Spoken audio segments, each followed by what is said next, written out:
I'm Susan Bowerman, registered dietitian, and today I'm going to show you how to make a frozen treat using Formula 1. I'm going to combine my Formula 1 with some milk and yogurt and fruit and turn it into a tasty, high-protein treat. Let me show you how.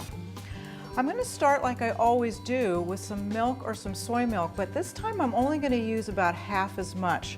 So I'm going to put in about a half a cup, about 120 milliliters of milk.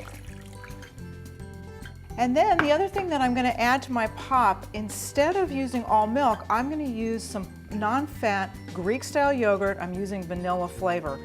I'm using here, this is an individual size carton. This is about 120 milliliters of yogurt. And the reason I'm using the yogurt is because it's going to add some protein to my pops. It's also going to make it a little bit thicker. If you made your pops just with straight milk, they'd be a little bit too icy. So this is going to give it some creaminess. So we're going to do that. Then I'm going to add 2 scoops of Formula 1. I'm using Herbalife Formula 1 berry flavor.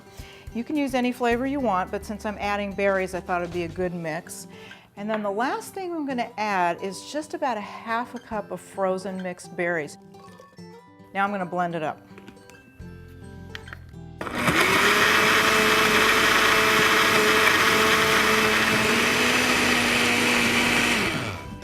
Okay, so we're all blended up, and one of the things I want you to notice is how thick this is. It's a lot thicker than your usual shake because I used half milk and half yogurt.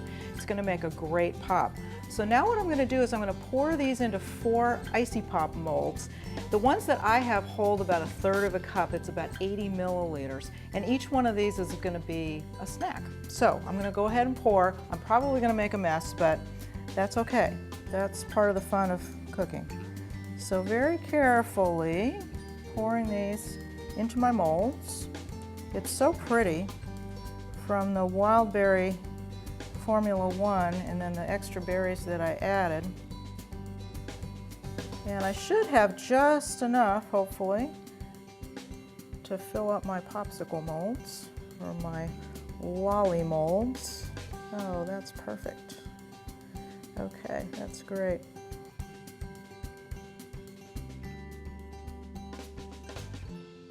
Then I'm going to put the tops on, and I'm going to pop these into the freezer. They probably need to stay there about 2 hours. If you don't leave them in long enough, then when you go to take it out of the mold, you're just going to end up with the handle and no popsicle. So off they go.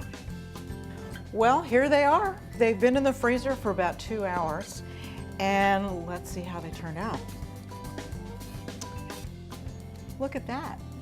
So each one of these pops has about 75 calories, but it has 7 grams of protein. So it's not easy to get a tasty treat that's going to give you that much protein for so few calories. So you might want to try making these at home. You can keep them in the freezer for probably a couple of days. Let's take a taste. It's delicious.